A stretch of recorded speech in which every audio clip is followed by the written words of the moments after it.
podcast is part of the Sports Social Podcast Network.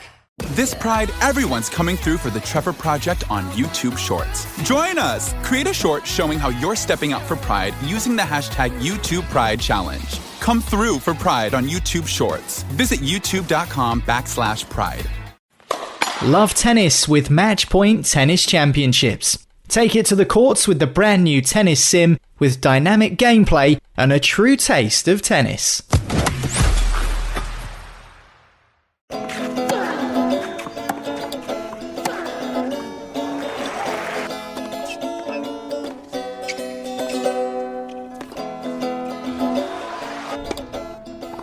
Welcome back to the Love Tennis podcast with me, James Gray of iNews and iNewspaper. I'm joined as always by George Belshaw and Calvin Betton. And as always, you can get in touch with us in any manner of ways. If you want to get in touch with us on email, you can send us an email at lovetennispod@gmail.com.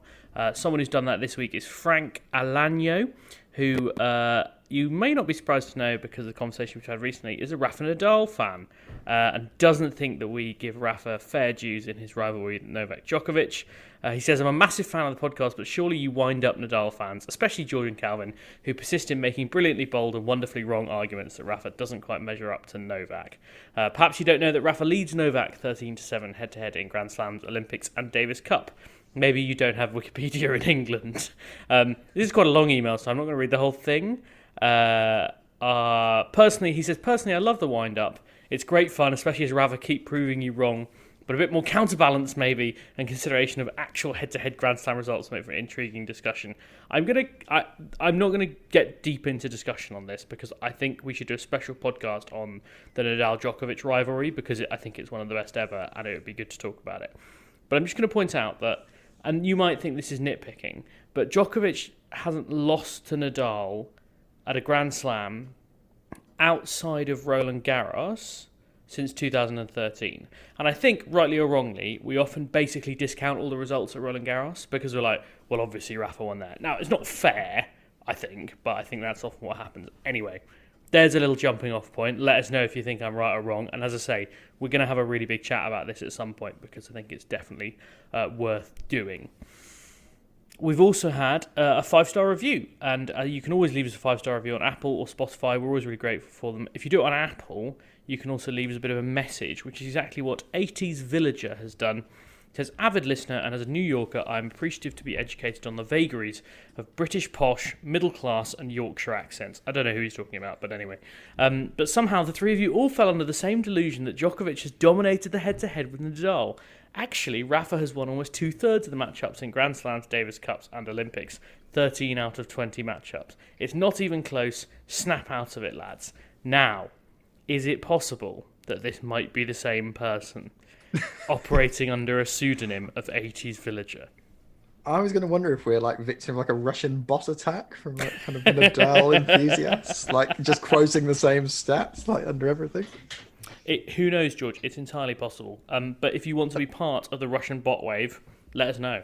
As long as they keep being 5-star bots. But yeah, anyway, really appreciate the positive feedback. And as I said last week, I'll try and be nicer to Nadal. Yeah, absolutely. We welcome all feedback, positive or negative. But if you've got negative stuff, please put it in my DMs, because that way I can kind of compartmentalise it and then move on. We've got loads to talk about this week. We're going to look at all the Wimbledon withdrawals and the Wimbledon entries. Eastbourne literally started today, in fact. Calvin is down on site with Pat and Cash, the best doubles pair in the world. I don't think it's unreasonable to say. We'll also talk a bit about Rafa Nadal's injury, the exhibition at Hurlingham. We'll look back at Queens, Berlin, Birmingham, even Halle, I suppose, since George has been talking about it on Turkish TV. And we'll also talk about Dominic Thiem making some porn. Yep, you heard that right. It's sort of true. Stay tuned to hear more on that one. But we're going to start with the Wimbledon entry list because there's been lots of ins and outs over the last couple of days. Serena Williams was the one who really made waves by announcing on Instagram that she was going to come back to Wimbledon. In fact, she made such a wave that Wimbledon brought forward their wildcard announcement plan by a day because they felt that they had to say something better than nothing. She's also taken a wildcard to play doubles at Eastbourne with Ons Jabeur. I'm told that she could have had a singles wildcard if she wanted it, and they waited and waited and waited, and eventually she didn't take it. Not that she necessarily said she would, but they suspected that she might change her mind. George, it's great to have Serena Williams back on court anywhere in the world. What do you think we can expect from her? She hasn't played competitively since Wimbledon last year. Crikey, I mean, it's a tough one to start with. To be honest, I'd kind of got in the mindset we just weren't going to see her this year, and she might kind of come back for the US Open. So I was a little bit surprised. I kind of thought she might try and make a bit of an earlier comeback to try and get a few matches under her belt. She's obviously going to go and play doubles with Ons Jabeur at Eastbourne. Eastbourne. I kind of just ran Jabeur into Eastbourne. Yeah, to be honest, I don't think we could expect much from her. She might do well in the doubles with Ons because, she's pretty brilliant, but given what happened last year in the first round, when she kind of rolled her ankle and it was over pretty swiftly, I can't really see her having enough to kind of go all the way through and do some serious damage. My girlfriend has second round tickets for Wimbledon and is desperate to see Serena. So if she makes it to round 2 and she happens to be on the right day, I'll have a very happy girlfriend. First time for I wouldn't hold my breath on that or the happiness improving elsewhere. Calvin, I know that you haven't been out on court today, but we saw a video from Tumani Carayol, the excellent Guardian correspondent, of Serena hitting with Frances Tiafoe. I hate to read too much into 18-second videos of someone hitting, but it didn't look completely committed. I mean, Serena's not ever been someone who, certainly in her later career, has had to play a big schedule. What do you make of the fact that she's playing doubles and not singles at Eastbourne? It's an unusual approach, to say the least. I have actually been on court today. I beg your pardon. I got down here. Yeah. Very good. So, as you should know, James, I just told you a story about Sasha Bublik. Yeah, you did. Sorry. 4 minutes ago. Yeah, I think it's just easing itself in. Most players do that, I think. Well, not most players. A lot of players do. They come back and play just doubles, especially get used to the grass and that kind of thing. And I wouldn't be surprised if she only plays doubles at Wimbledon, to be honest. Really? I mean, she is registered for singles. Yeah, I think she will play singles, but it wouldn't. Just to get her playing, and she might fancy. I don't know. We don't know how strong her body is. If she thinks that it wouldn't survive the rigors of it, and she might just be missing the competitive side of things, then I think she will play singles. I just said it wouldn't surprise me if that happened.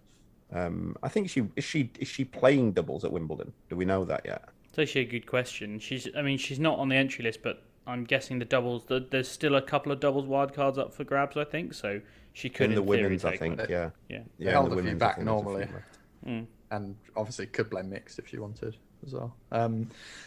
Do we think this is a kind of farewell thing where she just thinks I kind of want to come back, say goodbye to people? Is she that sentimental about stuff? I think it's interesting, isn't it? Because definitely the way she went out last year is not how she wanted to walk away. Obviously, for anyone who doesn't remember, she was playing against Alexandra Sasnovich. She slipped in a year when there were quite a lot of slips, and she retired injured. But incidentally, Tim Henman, who's on the committee at the All England, revealed today that they're going to allow some practice on centre and number one to play in the courts a little bit because of all the slips last year. I spoke to an anonymous source on the ground staff today who thinks it's total nonsense and that basically they're just appeasing the players who have misremembered what it's like to play on grass. But that's a discussion for another day. I think it's really important for her to have a good final memory of Wimbledon. I think I wouldn't be surprised if she thinks she's hard. If she wins like 2 or 3 matches, which isn't beyond the realms of possibility, to win 2, 3 maybe hard. I could see her doing this for a couple of years and playing like 4 tournaments a year, and 2 of them are Wimbledon and the US. I mean, she's definitely good enough on the grass if her body holds up to kind of power her way through people, and she still does have that aura where people will just kind of completely panic facing her unless it's like a really kind of top player like a Swiatek or someone like that. The big question that's being overlooked so far, though, is what if she plays Halep first round, the Moratoglu derby? Which box is he going to be sitting in? Honestly, is he working with her? Has he even said? I wish listeners could see the big stick that George picks up every time he says Patrick Moratoglu, poke Calvin with, just to see if he can get a rise out of him. She's not working with Moratoglu. I'm fairly sure that that's kind of been cleared up. He wouldn't have taken the job, I think, if he was still required, if that makes sense. I thought he'd kind of left the door vaguely open, though, like just saying, I don't really know what she's doing. I'm just going to do this with Halep for a bit. I don't know. It was all really weird. I mean, presumably it is just completely over, but I don't know. Moratoglu will end up in about 95% of the field's boxes anyway, because that just tends to happen at Grand Slams. But incidentally, it seems like she's working with Eric Hechtman, who was Venus's coach. He seems to, according to some social media kind of movements, it seems like he's going to be the man in the box. I mean, we'll know, probably even by the time people listen to this podcast, it will be known. So the exact location of Patrick Moratoglu might not matter too much, although if he's around the locker room in Eastbourne, I slightly fear for his sanity, or perhaps Calvin's. So maybe we just keep our fingers crossed he's not there. She wasn't the only one to sort of declare her Wimbledon status this week. Naomi Osaka officially confirmed she is out, but not because she thinks it's an exhibition or the ranking points, which is what she has said before. She posted quite a long social media message saying, "After the storm comes the calm. That is a saying I'm trying to actively master. I feel like life keeps dealing cards and you're never going to be used to them, but it's how you adapt to uncomfortable situations that really says stuff about your character." She's basically talking about this Achilles injury she's been battling. She posted some footage of herself working on a zero gravity treadmill in an effort to get herself ready for Wimbledon. She says, "Every day before I go to sleep, I think of all the people I love and how grateful I am to have them in my life. I also just wish the best for them and hope that my existence brings as much joy as they do to me." It would be brilliant if her existence came at Wimbledon this year, but it's not going to be the case. Are we in danger of losing a bit of star quality from Wimbledon now? What with all the Russians and Belarusians being out, and as we'll talk about later, injury clouds over Serena, Andy, Emma Raducanu, any number of players who might not be there. Will Wimbledon just always be Wimbledon? Or actually is there a little bit of a danger here? I'm not particularly worried. I think Serena's a massive pull for the tournament. I'm sure Murray will be there. I'm sure Raducanu will be there. They'll be there to at least give it a go. That will give it the first week buzz. The first week, a lot of it is about the kind of British hopefuls and that kind of goes on, and then you're looking to the second week for the kind of quality of the Novaks, the Rafas. Rafa playing is absolutely massive for Wimbledon as well. Beretini is kind of starting, I feel, to become a bit of a figure in English tennis as well. That seemed like quite I'm sure we'll come on to him a little bit later, but kind of back-to-back Queen's titles and, final last year. He had quite a nice post-match thing with Sue Barker as well. It feels like there's a bit of a kind of connection there. And he's getting kind of a lot of prime-time British stuff. So for the kind of casual fan tuning in every year, you're probably thinking, yeah, we'll be good.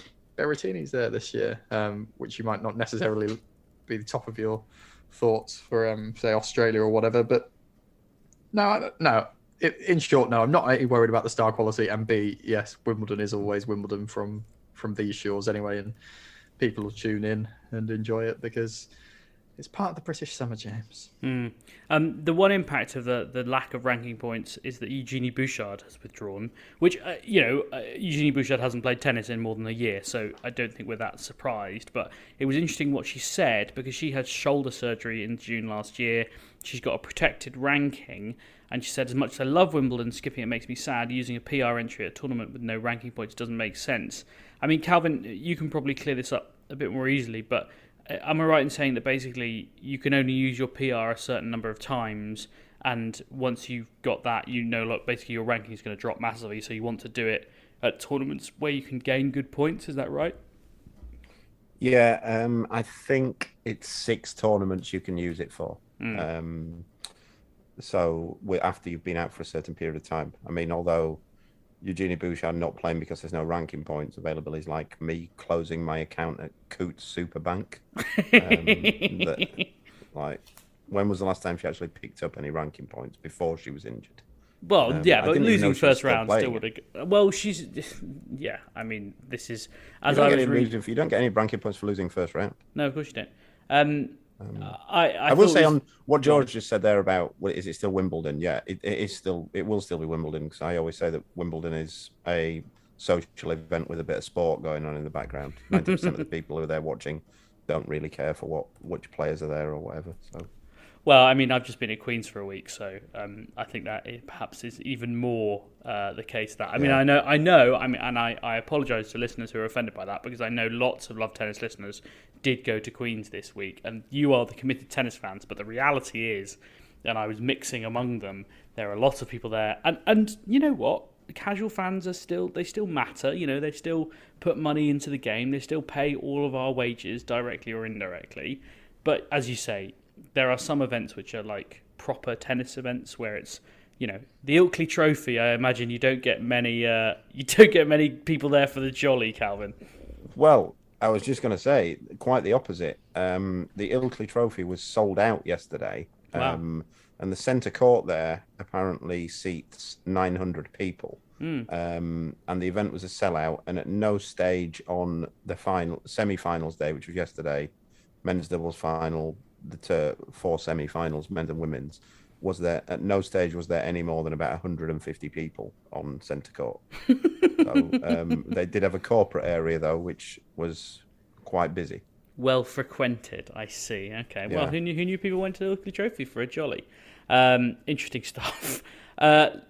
Real tennis fans instead go to Eastbourne. That's what I'm told. That seems to be the consensus in the press box today. George, you're shaking your head at that. I was kind of just rubbing my nose, I'm afraid, James. It wasn't a purposeful. All right, okay. Let's move on. Speaking of Eastbourne, no Emma Raducanu there. She's out with an ongoing side strain. It's a bit of a concern because previously we were told that she was highly likely to play there. In fact, it means she's going to go to Wimbledon with just 33 minutes of grass court tennis under her belt, competitive grass court tennis that is. Calvin, how do we feel about the fact that she's pulled out of Eastbourne this week? Are we confident that she'll play? And if so, are we a bit concerned that she's not had any competitive grass court experience or much this summer? I'm confident she'll play. Her sponsors will demand it. And I'd say that only half jokingly.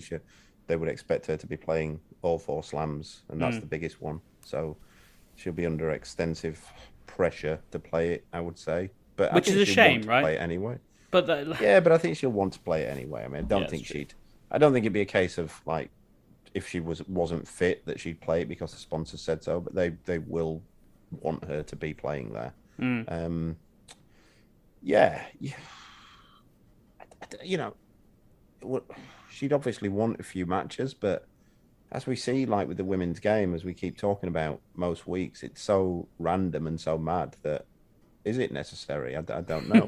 She won't, and as well, she won't go in she won't step on court without having played on grass. I imagine that she's probably going to be practicing this week, and I think if she doesn't get 3 or 4 days of full practice in before it, then there'd be a concern. But I imagine she will, and there'll be some practice sets in there and that kind of thing. So I won't be too worried about it. How are we kind of expecting the perception to be around Raducanu at Wimbledon this year? Do you think people, and by people I mean kind of the broader general public, will have taken note of what she's been doing over the last year and kind of dial it down in terms of expectations? Or do you think they'll be thinking, well, this is the US Open champion turning up at Wimbledon, we're expecting her to win? I think the perception will be they'll be expecting her to win it. I think the general public, maybe not the tennis fans, as we spoke about, but she'll probably be the biggest draw at the tournament, I'd say. Yeah, I mean, certainly just looking at the bookies, she's already, we know the bookies have listed her pretty short because people will just fling money at her. That's not an expectation. I think what's going to be interesting, she will get a rapturous reception, of course she will, and Wimbledon crowds are always sympathetic to British players no matter what. What's been interesting is talking to people this week, outside of tennis, and people have started to say, what's happening with Raducanu? She seems to be losing a lot. Hope she's going to be all right at Wimbledon. Is she still going to win it? Or, words to those effects. People absolutely do expect. They're like, she won the US Open and she's number 11 in the world. I think that's right. So why shouldn't she have a chance of winning it or going well? And I think the reality is she'll win. I think she'll get to the third round minimum, assuming she's fit. But then she's going to run into probably a seeded player, and she's 50-50 against, I think, girls between 15 and 50 in the world at the moment, which is what probably her third round opponent will be.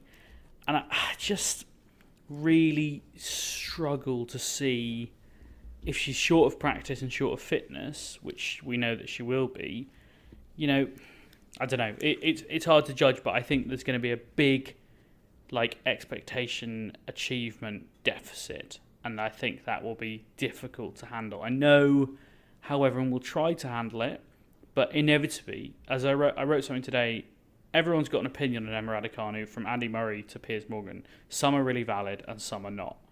And that's what's going to happen in the aftermath of her. She's not going to win Wimbledon. Let's be very clear about that.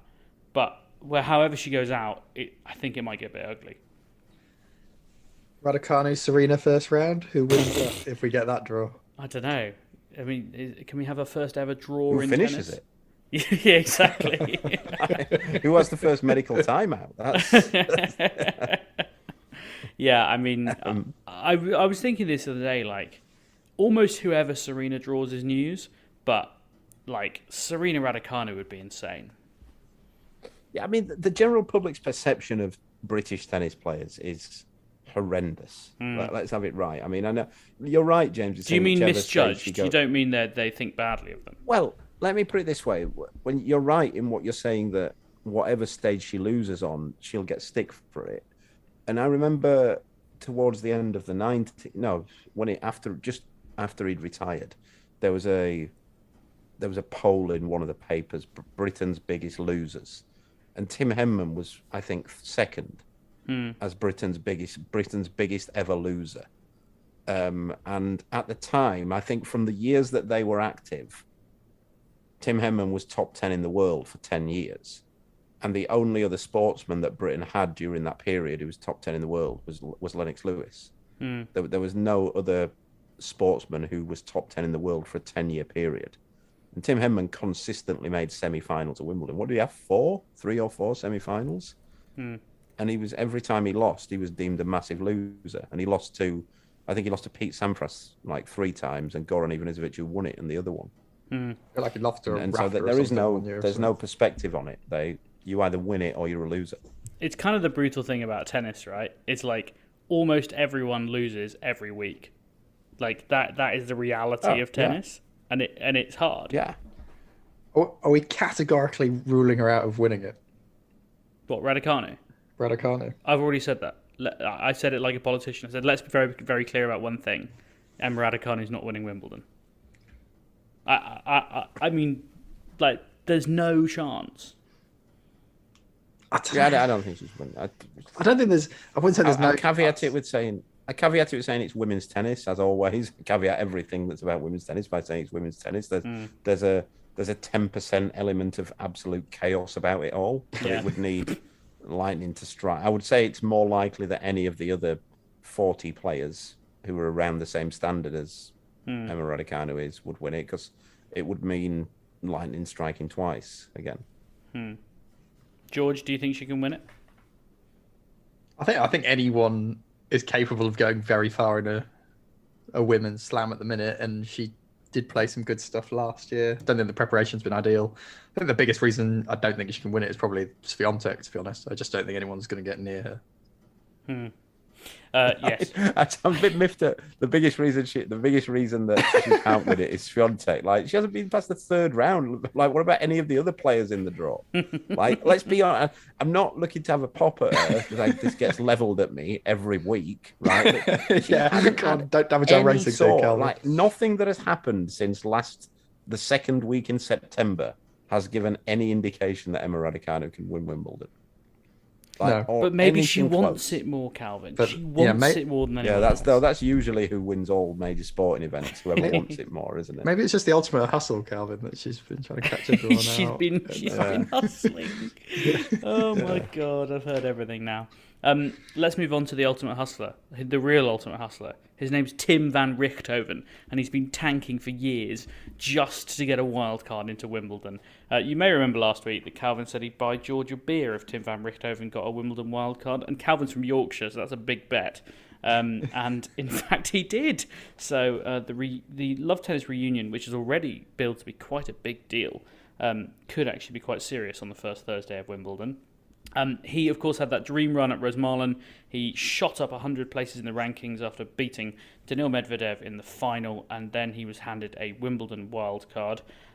It's great news. It's a good story. It's good of Wimbledon to be kind of open-minded about who they're going to give a wildcard to. They've also given one to Stan Wawrinka, by the way, at the age of 37, who beat Francis Tiafoe at Queen's and served about 22 aces in that match. Who knew Stan Wawrinka was a secret big server? Calvin, joking aside, I mean, was there anyone who you thought deserved a Wimbledon wildcard who didn't get one, or is that going to get you in too much trouble? Won't get me in any trouble. No, I think they've done the right thing. I mean, I know like I don't think there's anybody in Maine who you would think should have deserved one in the singles. There's still some doubles to go, and I hope that they use those. I think there's still 3 or 4 doubles ones to go, and I certainly hope that they get used on British players, or some of them get used on British players. The singles, I think, was about right. They've given one to Zizou Bergs today as well, haven't they? It was kind of complicated, and you may know more about this than me, but it seems like part of the prize for winning Ilkley was a Wimbledon wildcard, but I don't know if that was ever kind of expressly said. I don't know. My answer would be I don't. I guess it's a case it's usually the people that win the Ilkley Trophy are already in, so it might not. Because usually, I mean, although it's a challenger, you usually get somebody ranked about 60 who maybe didn't get into Queen's or Haller, or chose not to go to Haller and didn't get into Queen's, so they play Ilkley. Yeah. But yeah, so he's got one. They've given one to Charlie Broom into qualifying, who was the main one who didn't get one into qualifying initially that everybody thought should have, because Charlie's had a really good year. Overall, he's got a great mentality, and he lost in the pre-qualifying 7-6 in the third to Stuart Parker. So I'm glad they've rectified that. I think he should have had one initially and not had to go through pre-qualifying. I think they've probably made good calls so far. I just, like I say, I hope they use those doubles ones, because there are some British good doubles, some good pairs still out there, and it helps the players as well. Incidentally, for people who don't know Zizou Bergs, he's a 23-year-old Belgian who is kind of been on my radar for a bit of time, just because his dad is quite an active guy on social media and pushes him quite hard, which I really like. His name's Kern. I'm hoping to speak to Zizou a little bit later in the week, but he's been in the finals of a challenger on 3 different surfaces in the last 3 months, which is quite impressive. He lost to Jack Draper in the final in France on indoor hardcourt. He lost to Lucas Klein on clay in a challenger in May. And then, as I mentioned, he beat Jack Sock. I mean, incredible match as well, by the way. 7-6, 9-7 in the first set tiebreaker, 2-6, and then 7-6, 8-6 in the final set tiebreaker. Incredibly tense, lots of back and forth, lots of needle as well. And gutting for Jack Sock, who I think is about 4 places off main draw of Wimbledon. And that obviously would have got him a wildcard into Wimbledon. So, yeah, huge amount riding on that final. But congrats to Zizou. It'll be great to have another person from the lowlands in the main draw of Wimbledon, along with Tim van Rijthoven. So that's gone quite well for everyone involved. A couple of other notable players in the men's draw. I don't know, I might pronounce this wrong. Raphael Nadal. He announced that his wife Maria Francisca Perello is pregnant. Congrats to them. But from a tennis perspective, he said he was up for Wimbledon. He said, my intention is to try to play Wimbledon if there's any chance. And this week, the feeling tells me there is a chance. My intention is to travel there. He's going to travel there on Monday this week. And as the days go by, things don't go as we expect. We'll see what happens. So I don't know what other people have read into this. He had two nerve treatments in Barcelona. He said it wasn't an immediate thing, but things have changed and for the better. He said the joint pain that did not allow me to support myself has decreased. I mean, George, I might be wrong here, but I read that as quite a sort of, well, I'll give it a go and who knows what might happen. I read it as he's definitely playing now, to be honest. I think for Rafa to say it's much better generally means, given he's fairly cautious about his injuries when he's talking about them and still goes and blitzes through everyone to win the French Open. I think he plays. I think he'll be a major threat. I think, which is probably quite obvious given he's been the best player in the world this year. But there's only really 2-3 maximum guys I'd probably put down as guys I think can beat Rafa in a Grand Slam match this year, and particularly on grass. You're looking at Djokovic, and we're still a bit unsure where he is. I think Berettini can beat him, but would need to serve perfectly. But he's playing so well on grass, he could do it. And then I still think we'll see what Alcaraz is like on the grass, but he's played well enough this year to make me think he could push Nadal over a best of fives. But without guys like Medvedev, Zverev, even doubting necessarily how great they are on grass, I don't see too many if Rafa's fit that he won't beat, to be honest. Calvin, Klaus Fulgegard on Twitter says, who is on top of your power rankings for the men's Wimbledon? Mine's Djokovic, Berettini, Nadal, and I'm going to assume he means in that order.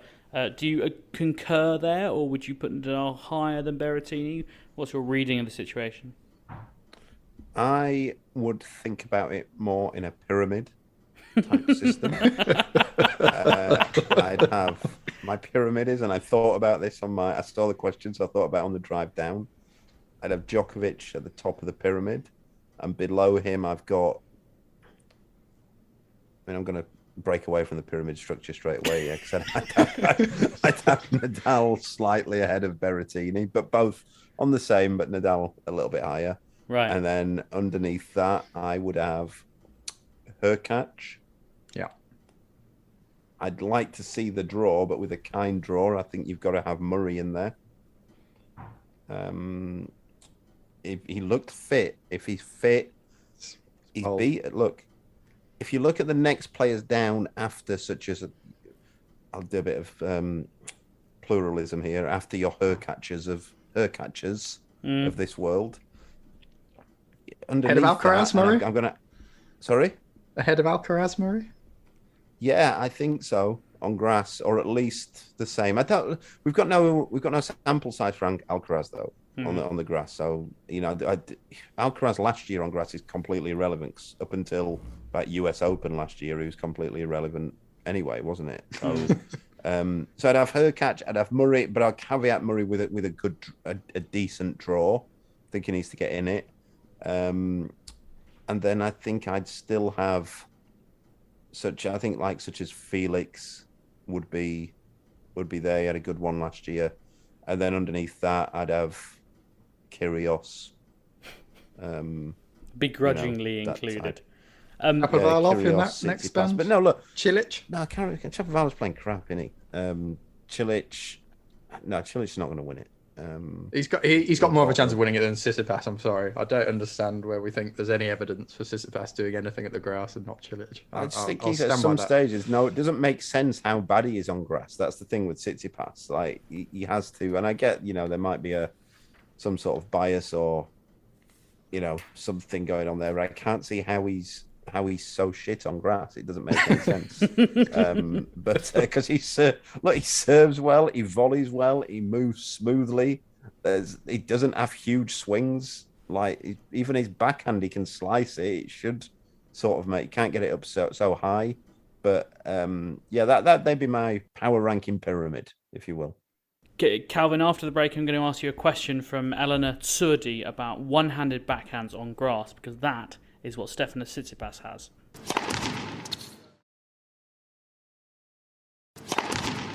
Now remember, you can always get in touch on Twitter at LoveTennisPod, and that's exactly what Eleanor Tsurdi has done. She's one of our regular listeners and contributors. She says, "Hi lads, Has the game on grass changed so much that baseline players will prevail, or do you see a resurgence of serve and volley? Niche sub-question, does Maxime Cressy stand a chance? A favourite of the podcast, as she well knows.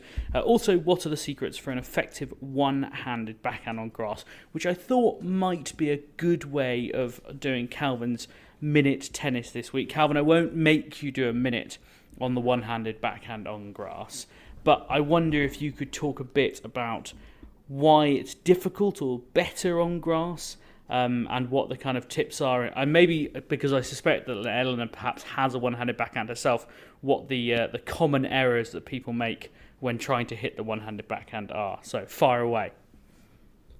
I guess it can be less of a problem than on other surfaces because it's harder to get the ball up high on general grass courts. Wimbledon play a bit more like hard courts now, but you can't whip the ball up so heavy into it. Historically, the players with one-handed backhands did well on grass because it's easier to transition into a slice and then into a volley. Historically, players with one-handed backhands tend to have been the better volleyers in the world.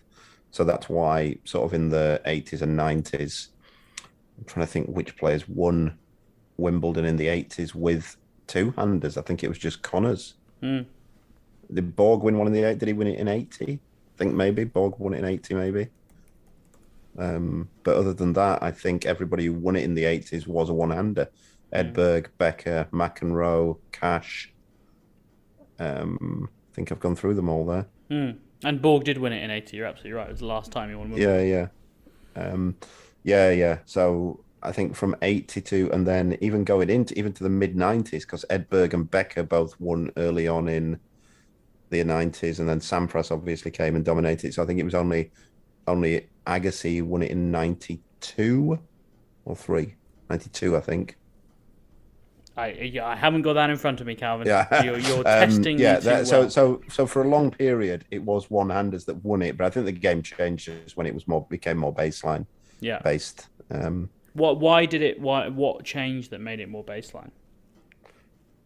There was this big thing about in the sort of mid to late 90s that the servers were just dominating it and the game was becoming quite boring. It was just serve, maybe the occasional first volley. So they changed the thing. So they changed the grass to make the grass slower. And they changed the balls to make the balls slightly bigger and definitely more heavy. At Wimbledon, and that made it. And then, as it happened, the serve never went on to dominate. And if anything, I think we've gone the other way now, where it's a bit too slow at Wimbledon. It needs to be a bit quicker. The one player you left off your list of one-handers at Wimbledon from that run and that transition. Oh well, no. Well, actually, no. I was going to say, and kind of moving into the next generation was a certain Roger Federer. I mean, I always used to think his ability to kind of drop his slice backhand deep on the baseline, buy himself a bit of time. Can you just explain kind of anything else about that backhand that made it so effective for so many years? Particularly as you're saying, the court did then start favouring the two-handed guys later on. If you've got a good slice on the grass, then it's tough for the opponents because it just skids through and it's going to stay low. So, that definitely helps. And other players with one-handers have done well at Wimbledon since. Dimitrov did really well one year, didn't he? I'm trying to think of other players with one-handers recently who've done well. That's the thing. There's just not that many one-handers out there. Full stop. There aren't many around now. Stan, I suppose. But then you've got this different type of one-hander came through. So the one-hander used to be a bit flatter. If you look at sort of Stick and Edberg, they used to hit a flat one-hander. But then you've got these ones who came through like Stan and like Team, and it was a heavy top spin, big backswing one-hander. So it was a kind of one-hander made for a clay court. Gasquet had a lot of good years at Wimbledon. Who's another one? Did he? That's all right. I think it was his best slams. He made the semi-finals twice. That's a couple of good years. Come on, Cal. I bet in both of those semis, But in both those semis, he was 2 sets to love up against Andy Murray and ended up losing. So I've seen him in that situation about 8 times at Wimbledon, like 2 sets up and lost to Andy Murray. I mean, that's generous because that would suggest that he's won a set in a Wimbledon semi-final, which he never has done. In fairness, he did play peak Roger Federer and arguably peak Novak Djokovic. So, I mean, not exactly good draws and probably not good matchups either. He won the tournament otherwise. Well, exactly. I always find it mad about Richie Gasquet that his only win against Roger Federer was when he was 15, like in a men's tournament. Like, wild. If you'd have said he beat him that day, I think he beat him at Monte Carlo, and he'd never beat him again. Like, you'd think that was crazy. He looked like he was going to be the dominate the world tennis at that stage, Richie Gasquet. There is an absolute love affair with the one-handed backhand, though. I mean, it's just so much more aesthetically pleasing. In fact, our new sponsor, which is Matchpoint Tennis Championships, allows you to create your own player, which I've been doing over the last couple of weeks. And you can choose whether to have a two-handed or a one-handed backhand. And I didn't even think about it. I was like, obviously I want a one-handed backhand because everyone's dreamt of hitting a one-handed backhand. As I say, they're our new sponsor. I've had the chance to play it. It comes out on the 7th of July. You can pre-order it now from Game. On PC, on PlayStation 4 or 5, on Xbox. I've been playing it on Xbox. It's an immersive tennis sim. I've really enjoyed playing it. You can create your own player and then play through a season. There's about 65 different tournaments, and you have to choose whether to play a challenger or go and play a 250, or once you get your ranking high enough, you can choose to play obviously the bigger tournaments and you get into the Grand Slams. You can unlock new rackets and coaches. You can play also online, or you can play a quick play mode and play as one of the licensed players. There's all sorts of stars in there: Nick Kyrgios, Benoit Paire, Hubert Hurkacz, we were talking about earlier, Carlos Alcaraz, Amanda Anisimova, Victoria Azarenka, Casper Ruud, and there's also some DLC that's going to come out which will allow you to download Tommy Haas and Tim Henman. It's great if you can support us by supporting that game. It's also quite good fun. So yeah, you can maybe play against me or George online when it comes out on the 7th of July. Do pre-order it now from Game, and then you'll have the chance to get involved with us. Now, moving on, it's time to talk a bit more about Jannik Sinner, who I feel like we haven't mentioned a huge amount on the podcast, having previously talked about him quite a lot. He has announced today, in fact, that he started working with Darren Cahill. He started working with him at Eastbourne, where he's playing this week. Calvin, I know you're a big fan of Darren Cahill. I imagine combining him with a player you're a big fan of in Jannik Sinner is potentially going to be a pretty dynamite combination. I think it's a good move, yeah.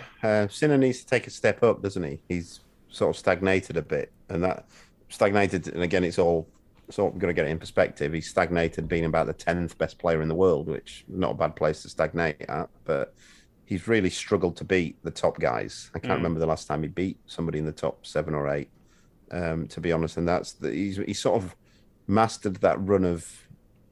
He's kind of got where Rublev was, hasn't he? Where he beats everyone else quite handily, and can't get over the line with the top players. He's He's never beaten a top 5 player in his career.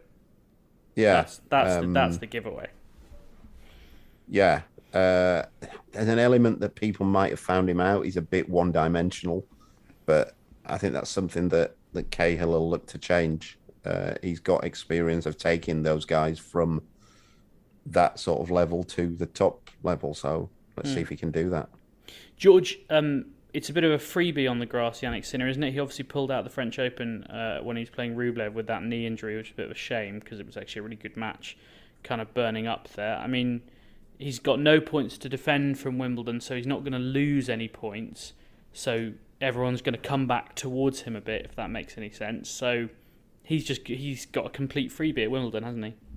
Yeah, and I watched him play last year against Draper at Queen's. Sorry, not his Wimbledon match, but at Queen's, and he didn't look that comfortable on the grass. So I'm not expecting any great shakes for him. But I agree with Calvin. I think Cahill's a really good appointment. I sense a little bit with Sinner that maybe the fun's gone out of it slightly, and I think Cahill's quite a good guy to rejig things. I think sometimes when you go on this upward trajectory, and you're flying up the rankings, and you think next step, it can then be a little bit difficult when you kind of hit that stage, that kind of ceiling, as Calvin's kind of talking about there. I think for Sinner, it's certainly a glass ceiling. It's one he can go through. I still think he can be a very good top 5 player and possibly beyond. Needs to add a lot of variety to his game, but he's got massive weapons. I'm just not convinced he will necessarily find his feet literally in terms of the movement on grass this year. I think there's 2 things that this move also has. One, as someone said to me who's a reputable ex-pro today, they said Darren Cahill's never failed, which I thought was quite a good point. The one I raised as a counterpoint was Amanda Anisimova earlier this year, and he pointed out that she's playing some of her best tennis, and this move for him to join Jannik Sinner proves that when Cahill said, I don't want to be doing the travelling of being on tour, and that's why I'm breaking up with Amanda Anisimova, is not necessarily the whole story. Well, that was kind of going to be my one negative about Cahill, is that there's been a lot of indecision on his part in the last few years. He quit with Halep, he came back with Halep, and there's been a lot of kind of pull home and then kind of wanting to come back. So, whether it'll end up being a long-term thing. But I think Sinner is someone Cahill will get on with. I think he's someone who does apply himself. You don't really hear bad stuff about him, not really focusing and wanting to improve. As I say, it can just be a bit of a frustrating time when you struggle to kind of carry on that trajectory. So, yeah, I hope it works out for both of them, because I think we all want Jannik Sinner to be a major player in the sport, and we all want him to be playing big games against top guys, because he's electric when he's on. Kind of compared his forehand before to Del Potro in terms of power, and his backhand can be pretty mighty too. So, yeah, hopefully that's a good combination, because as you rightly point out, James, Cahill does typically send people in the right direction. The same ex-pro said to me, Raducanu should have given him $1 million and said, you've got the year. Make of that what you will. Now, there's a couple of really good WTA tournaments to look at over the last couple of days. We just finished today, in fact. Berlin had an absolutely mega field. I think the whole top 10 was signed up. Then a few pullouts, but it was still pretty amazing. Semi-final lineup was Ons Jabeur against Coco Gauff and Belinda Bencic against Maria Sakkari. It was Jabeur Bencic in the final today. A rematch, of course, of that match, I think, in Charleston earlier this year on clay, which Bencic won.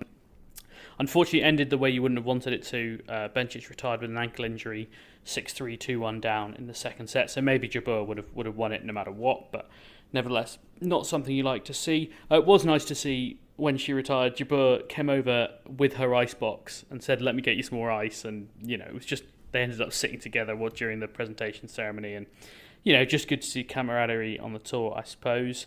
It's Ons Jabeur's first year with multiple titles at WTA level. She'll be world number 3 by the time you hear this podcast. And she's playing doubles with Serena on Tuesday or Wednesday in Eastbourne. George, which do you think should be more excited about, being world number 3 or playing doubles with Serena? I'm sure she's immensely proud to have gone this high up the rankings, and there's no real reason why she can't kind of keep going. I know she'll lose some points at Wimbledon, but Annette Kontaveit in front of her. She's defending a lot of points back end of the season from some really good form. So, later in the year, she'll have a bit of chance to kind of close the gap there. I don't think she'll catch Swiatek, funnily enough, but yeah, look, she'll also be pretty excited about playing with Serena. I imagine that's a pretty good opportunity for her, and there should be a pretty handy partnership. Jabeur's definitely got a game good enough to do some serious damage on the grass. I remember watching her tussle with Muguruza last year, which was a brilliant match against someone who can hit really high levels and did play really well that day. I kind of feel like Jabeur's maybe got a bit of a point to prove as well. I feel like she'll feel she kind of let herself down a little bit at the French Open in terms of the way that went. She was in control of that match first round, and then it felt a little bit like the world just got on top of her, where she felt she had to be winning it, which is maybe a position she's not really been in before. So it's good for her to bounce back, get a title on the grass, and there's no reason she can't be the player giving Swiatek the toughest time at Wimbledon this year, or Raducanu if she's going to win it. Calvin, I'm going to ignore that random bit of fishing from George. Calvin, I was speaking to a Polish journalist today who told me that the one thing he really fears is Ons Jabeur. Do you think that that's reasonable, that she poses the main threat, assuming you take some of the chaos out of it? Is that fair that on grass she's someone who could trouble Iga Świątek? Yeah, in theory she should be all right on grass, but how did she do at Wimbledon last year? What a great question. She got quarters, maybe. She did indeed get to the quarterfinal of Wimbledon. I mean, so she can I play can't on believe it. I couldn't remember that because I watched almost every match, and she played Sabalenka in the quarterfinal. Yeah, but she didn't really turn up. Sabalenka had a good serving day, and Jabeur didn't have a great day, and it was actually it was one of those matches where everything was in place for it to be a really good. You know, they say in boxing, styles make fights, and I was looking at Sabalenka Jabeur, being like, I'm going to build my day around this match.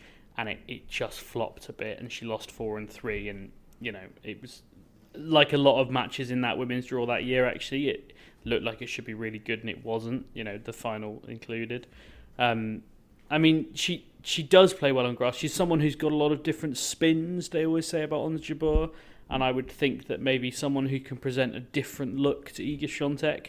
You know, all right, Świątek's beaten everything that's come even close to her, but presumably you can't just turn up and hope to out-hit her on the day. Surely you have to try and put some different pictures in front of her. Yeah, but the problem is that there's nothing that Jabeur does better than Świątek. Like, it's all right saying she uses different spins, but so does Świątek and does it better. I think Jabeur's great to watch. I think she's a really good player, but I don't see her as a serious threat to Świątek. To be honest, she's always can look a bit lightweight as well in terms of weapons and. She's a bit underpowered, isn't she? Yeah. In terms of Świątek, are we at all worried for her? She's not kind of come out, played some grass before Wimbledon? I think this is a conversation we have to put a pin in, George. I think we have to talk about this on Friday in our Wimbledon preview podcast when we know her. Because then we'll know her draw as well. And I think tease you into it then. Yeah, exactly. Do tune in on Saturday morning to hear our Wimbledon preview podcast post-draw. This week we're going to get a couple of podcasts, and then after that you're going to get a podcast every day during Wimbledon with either me or me and George or me and Calvin or all three of us or me and Anna Smith or really anyone who I can get a microphone in front of. So do tune into that. And all thanks to Matchpoint Tennis Championships, who, as I say, we're indebted to for their support over the Wimbledon period. I will definitely have to excuse myself from a couple of the podlets. I'm turning 30 in the middle of Wimbledon this year, so I'm 31, George. Calvin's 40. Like, it's not a big deal. It's more from a plans perspective, I think. But right. Okay. I'll be there as often as I can. Let's talk about Birmingham, where Beatrice Haddad Meyer, not someone I knew a huge amount other than quite a high-scoring Scrabble name, has won her second title of the grass court season. She swept the doubles and the singles at Nottingham. She's now taken the title at Birmingham. And George, you were saying she's not just beating people, she's thrashing them. Yeah, she's playing really well. And kind of high-profile people as well. You know, Sakari, Risk, I think Kvitova was in there. Halep. You know, that's not a bad little collection to get from two tournaments heading in. Top 30 now as well. The women's rankings are mad, by the way, at the minute. I was just having a little look before the show. Like, Yelena Ostapenko is back up to like number 15. You don't have to tell me, totally George. Passed me by. Don't have to tell me. I'm interviewing her tomorrow. I think it's just... I mean, she played some good stuff towards the end of the year last year. And I felt she was improving, but it just shows you don't really need massive consistency to get that high in the women's game at the minute. But look, back-to-back titles means you've got to be viewed as an interesting player. I'm sure she'll be a decent pick on the old fantasy game in that kind of bracket of the women's draw. I think she'll be about a 23 seed or a 24 seed. So yeah, she certainly will be. She's also a good kind of campaigner for the doubles world, of which we're obviously big aficionados. She got to the Australian Open doubles final playing with Anna Danilnila, but lost to the Czech pair with Krejcikova and Siniakova, which is no shame, of course. She's also Brazilian. She's 26 years old, I think I'm right in saying, although I've just said that off the top of my head and I'm really worried I might be wrong, but I'm not. I mean, there is some, obviously there's quite a lot of tennis culture in Brazil. There's the tournament in Rio, there's a couple of other decent-sized tournaments there, but they haven't... I mean, Calvin, you might be able to tell us from the depths of history of Brazilian players of note, but I can't think that they've ever had someone really campaigning at the top of the game. Gustavo Kuerten. Oh yeah, good point. guy who just kept winning slams and was world number one. But apart from him, well, obviously, what have the Romans ever done for us? Obviously, the roads. Apart from the player that was the best player in the world, they've never had anybody who was the best player in the world. Ever Brazilian female player? Have you got this in your locker, George? No. It's probably Haddad Meyer now, to be honest. I mean, this is there's honestly definitely a culture there. They have a lot of futures tournaments there, or pre-COVID they did. I think it's one of those places that I don't know if they've had any since then. But okay. Well, I look forward to learning more about Brazilian tennis culture over the next couple of days because Beatriz Haddad Meyer is inside the top 30 in the world. She appears to really be able to play on grass. She's playing at Eastbourne again this week, although whether that comes through given how many matches she's played lately, we shall see. And by the way, she also played her semi-final and final, albeit the final was a walkover in the end of only 9 games. She played them both in the same day because of weather. So I don't think fitness is a problem. She's also left-handed, which, as we know in tennis, is basically cheating. So I don't know. I think she might be a big fantasy pick. There was also a good week in Birmingham for Katie Boulter. She picked up one of the bigger wins of her career by beating Alison Risk in the first round. She then followed up with a win over Caroline Garcia, and she was beaten by Simona Halep. Calvin, I know you know people in and around Katie Boulter. I mean, grass should be a surface where she can thrive, you know, if and when she's fit, which she seems to be now. Yeah, she's, you know, hits the ball flat, hits it hard, likes playing on it. The problem, you know, I don't know how fit Katie is week in, week out. That's the thing, isn't it? She has picked up another win today, by the way, over Teresa Martinkova in the first round of Eastbourne, which, again, is no bad thing. She's got Karolina Pliskova in the second round. George, I mean, you know, you put her on the running order. You must have something to say about her. Yeah, I think it's a good risk. Win against Risk on grass. I think Risk's a good player. I think it's nice for her to just show she can still mix it with top players. I think that's been the kind of frustration about Boulter over the last 2 years, obviously with these injury troubles. But when she does come back, she is capable of a high-profile win. You know, top 50 players she can kind of take out. Just for the record, by the way, I've done a quick bit of research into the most famous Brazilian female player of all time, pre-Open era, Maria Bueno. Right. Tell me more about Maria Bueno.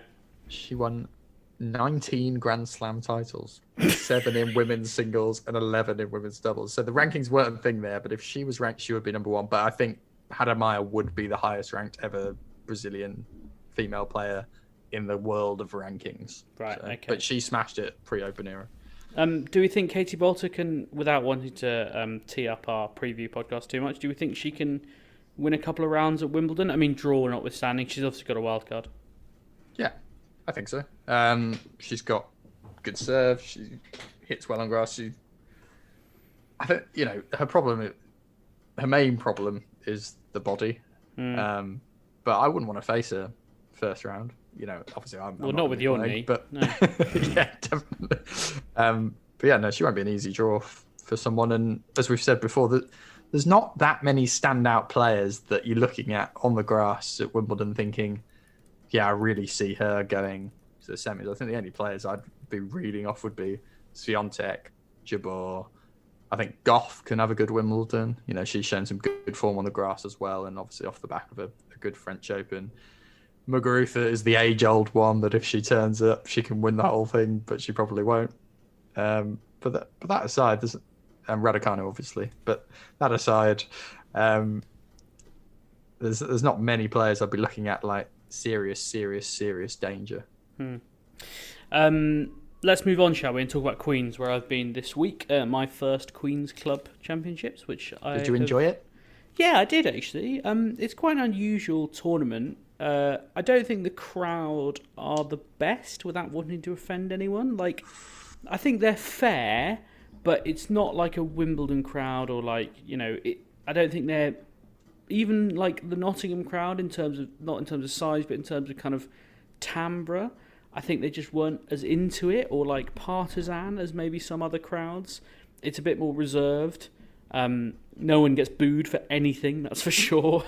So yeah, it's a different feel. It's a lovely court, the centre court.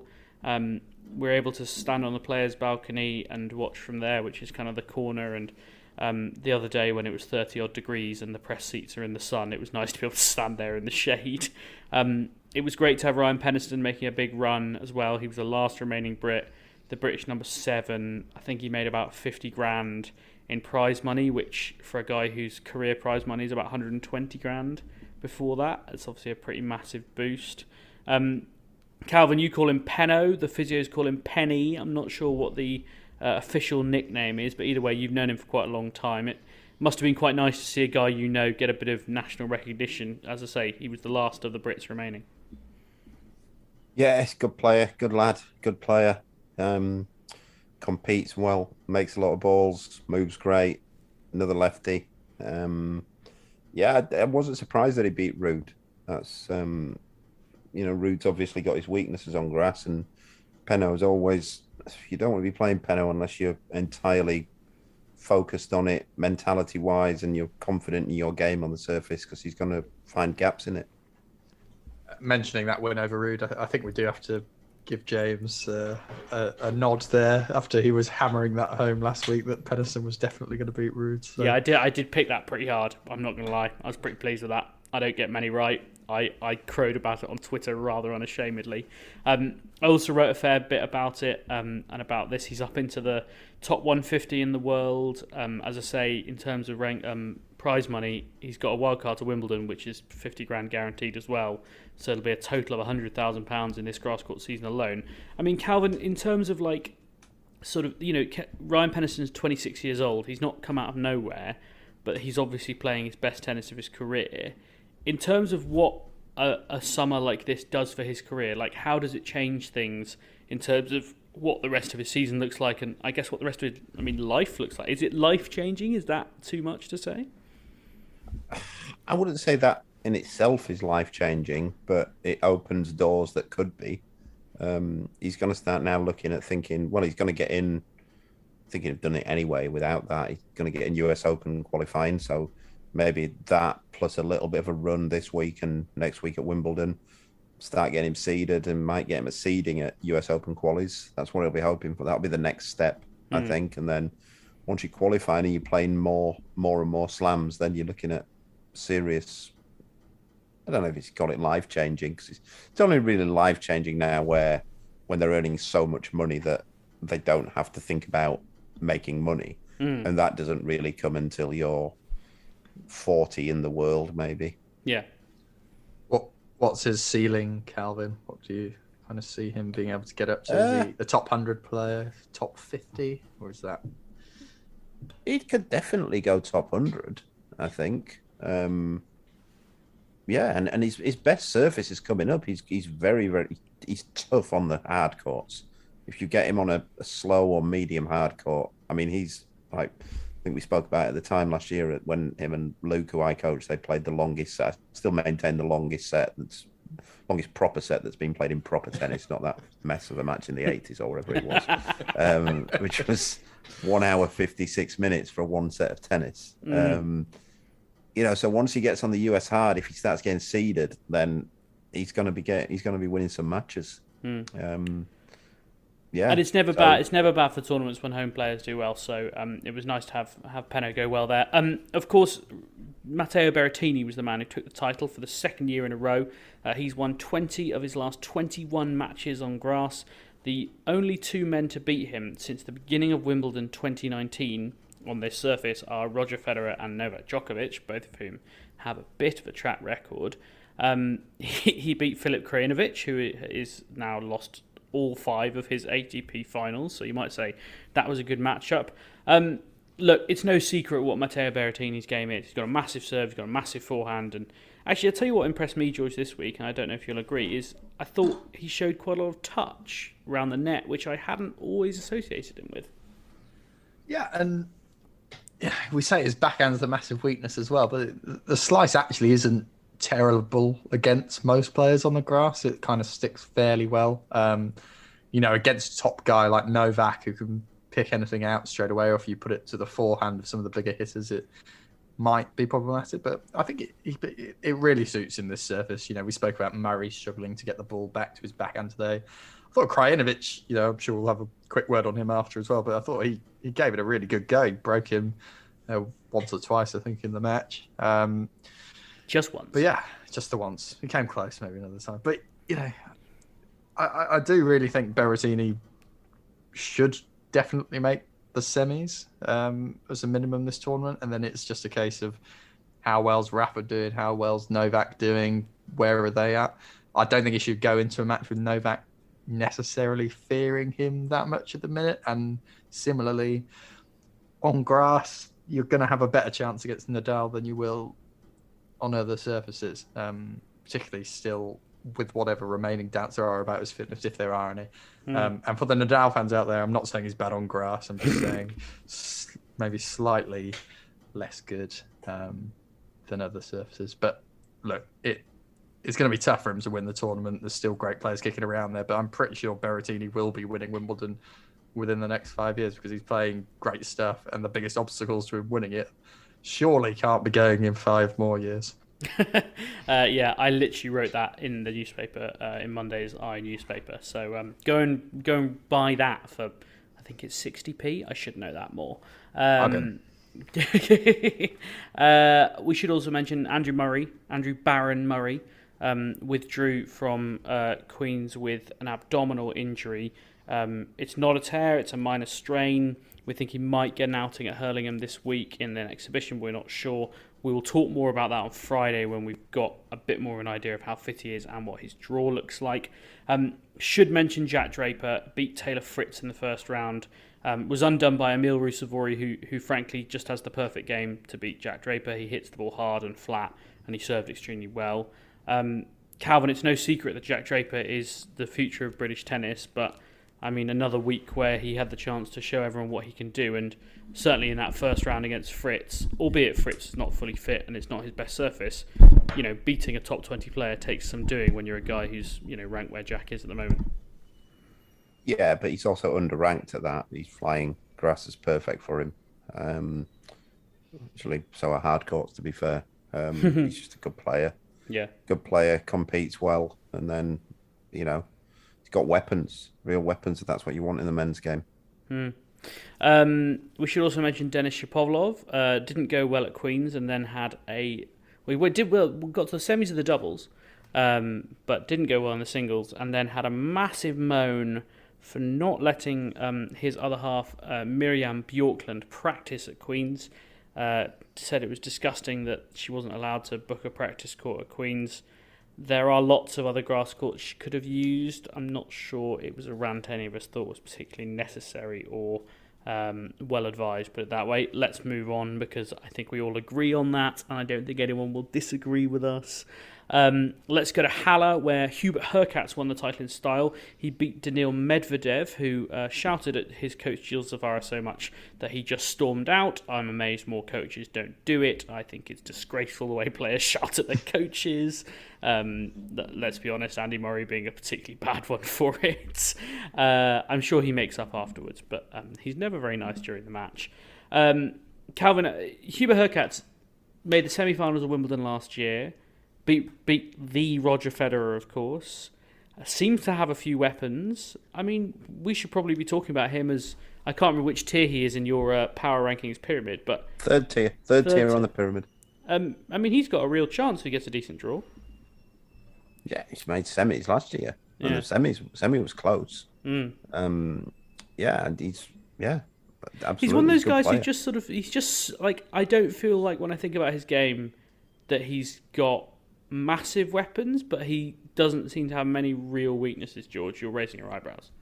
His serve was unreal today. I watched the match with Medvedev. I mean, he was just blowing the guy away. It was huge. I think he's another one, kind of a bit like Berettini, that last year the semi-final he felt a little bit overawed to me by the occasion. Had a couple of really poor sets and then kind of got into a bit of a match and found his rhythm and groove. So I think that experience will have benefited him quite well again. He's beaten guys like Kyrgios this week, Felix Auger-Aliassime, Humbert, Maxime Cressy, like all of those, you'd say that's a really good grass court. I think win. that's the best grass court resume I can think of in a long time. Because fields for grass court tournaments outside of Wimbledon aren't always great. All of those guys are people we talk about as people who should be able to play on grass. Yeah, definitely. And the manner of the way he was playing today. He earlier I said Alcaraz fourth. I mean, this guy popped out of my head. He would be my fourth pretty comfortably right now. The way he's playing, it's still the same sort of question mark as you'd have with Berettini. Would he beat Djokovic and Nadal? That's a question mark for pretty much every player, to be fair. So it's not like a particularly horrible thing to say, but he's got to take. But the good thing he and Berettini have is they've got a serve that can take the game, the pressure off in big moments if they find it. The question is, can they find it against those guys when they know they need to get it absolutely right? But yeah, I think he can definitely look towards quarters, semis, and get the right draw final. Nick Kyrgios had a good week as well, make it to the semis before Hurkacz stopped him. He says he's top 5 in the world on grass. There is debate as to whether there's much evidence for this. Again, that might come up in our Wimbledon podcast that comes up into your feeds on Saturday morning. I've plugged that very hard today. Yeah, I hope plug. I hope it's good. That's pretty much all I've got from Halle. Obviously, Daniil Medvedev has had a really good grass swing. He's in Mallorca this week as well, in quite a stacked field, along with Stefanos Tsitsipas, among others. We will talk later about what this means for Daniil Medvedev. He's still going to be world number 1. His lead is going to be bigger than ever after Wimbledon because he's picked up so many points. I've got some quick hits for you. Dominic Thiem was reported to the police by his neighbours for quote-unquote making a porn film. They had heard extended and quite excited moans and groans coming from his property, only to be told that it was him just practicing his tennis. Whatever Dominic Thiem was doing, if he's enjoying himself, I think that's a good thing. Let's hope it was tennis. He's got a very full-on grunt, doesn't he? He's got the... So I can feel how that goes. That is how it sounds, though. That is how it goes. I tell you who has... he's always been a big grunter, but he is now a really bad grunter, is Andy Murray when someone plays a drop shot against him. Because he's now got 2. He's like, when he first sees the drop shot go, he goes, ugh! And then as he's running, he's got a sort of, ugh! Which is actually really unpleasant. There's also a story in the Mail on Sunday today, co-written by Jannik Sinner, the German journalist who has done some excellent work on this, about, the headline was, is tennis going soft on drugs? The main kind of revelations being that tennis players were being allowed to choose their own drug testing times. They were being invited to check into a portal to book their tests in, which basically gives you license to dope. Experts on doping say that being allowed to know when you're going to get testing is one of the biggest things that aids you to be able to evade the testing. There was also one where they told everyone they were going to test right at the beginning of the event. Look, this is something that demands a lot more time. I just wanted to make note of the story. Go and read it on the Mail or go onto Jannik Sinner's Twitter and you'll find it there. It's well worth reading and investigating and thinking about. As I say, we haven't got time or really an expensive enough lawyer to talk about that in depth, certainly without naming anyone. And very finally, my notes simply say, Calvin is a coaching genius, part 7. I don't think Calvin will take any credit for it whatsoever, but we should note that Henry Patton and Julian Cash are on fire. They've won yet another title. Calvin, and in some style, is that fair to say? Yeah, didn't lose serve at all at Ilkley last week. In the final, they lost 4 points on serve total, and 2 of those were double faults. Work on that, shall we? Yeah, maybe do some second serves on court tomorrow, Calvin. And not to tell you how to coach, but feels like an obvious weakness. But they'll be a tough match tomorrow. They play the guys who they beat in the final at Surbiton 2 weeks ago, but that was 11-9 in the third set tiebreak. So tight stuff. Good luck to them in Eastbourne. We might even speak to them before they take their wildcard in Wimbledon. That's all we've got time for this week. Thank you, as always, for listening. Do leave us a rating or a review wherever you get your podcast, and do tell your friends about the Love Tennis podcast.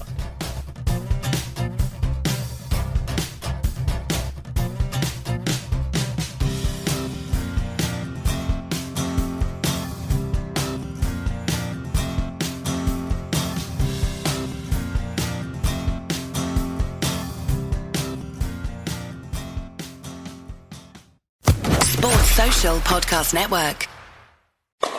Love tennis with Matchpoint Tennis Championships. Get your rackets ready for a thrilling and immersive tennis gameplay experience. Pre-order now from Game.